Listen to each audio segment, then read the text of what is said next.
కపుల్స్ని మనం ఇవాల్యుయేట్ చేసినప్పుడు wife and హస్బెండ్ని మనము పరీక్ష చేసినప్పుడు ఎప్పుడైతే ప్రెగ్నెన్సీ గురించి ప్లాన్ చేసుకునే కపుల్స్కి సో వైఫ్కి వచ్చేసరికి ఫిమేల్ పార్ట్నర్కి మనం చేసే బేసిక్ టెస్ట్లో ఒకటి ఏంటంటే వారి యొక్క బ్లడ్ టెస్ట్, అదే ఏఎంహెచ్ లెవెల్స్ అనమాట. హలో ఎవ్రీవన్, నేను మీ doctor Ashwini, infertility specialist 49 Rajahmundry branch.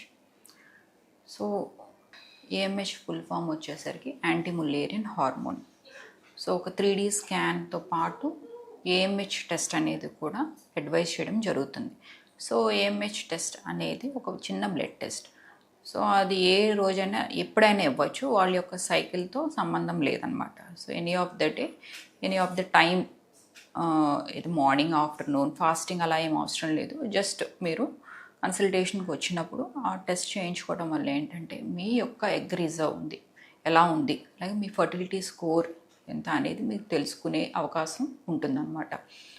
So AMH level సాధారణంగా న్యాచురల్గా కన్సీవ్ అవ్వాలన్నా లేదా చిన్న చిన్న ట్రీట్మెంట్స్ తోటి, లెవెల్ 1 ట్రీట్మెంట్స్ తోటి కన్ఫర్మ్ అవ్వాలన్నా ఏఎంహెచ్ లెవెల్ 2 నుంచి బిట్వీన్ 6 అనమాట. 2 to 6 is the ideal range. Below 2 అనేసరికి లో ఏఎంహెచ్ అంటాం, అబౌవ్ 6 అంటే హై ఏఎంహెచ్.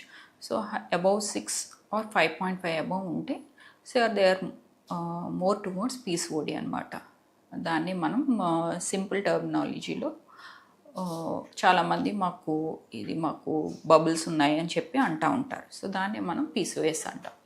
సో బిలో 2 అంటే లో ఏఎంహెచ్, అంటే ఎగ్స్ రిజర్వ్ అనేది తక్కువ ఉండటం. సో వన్స్ ఈ టెస్ట్ చేయించుకోవడం వల్ల వాళ్ళు ఎంత ఎర్లీగా ప్లాన్ చేసుకోవచ్చు అనేది వాళ్ళకి కపుల్కి అవగాహన ఉంటుంది. మేబీ ఇదే ఒక రీజన్ అయి ఉండొచ్చు అనమాట వాళ్ళకి ప్రెగ్నెన్సీ అనేది డిలే అవటానికి. So AMH is a part of fertility score. So ఫిమేల్స్లో AMH is one of the test. అలాగే మేల్స్కి వచ్చేసరికి సిమెన్ అనాలిసిస్.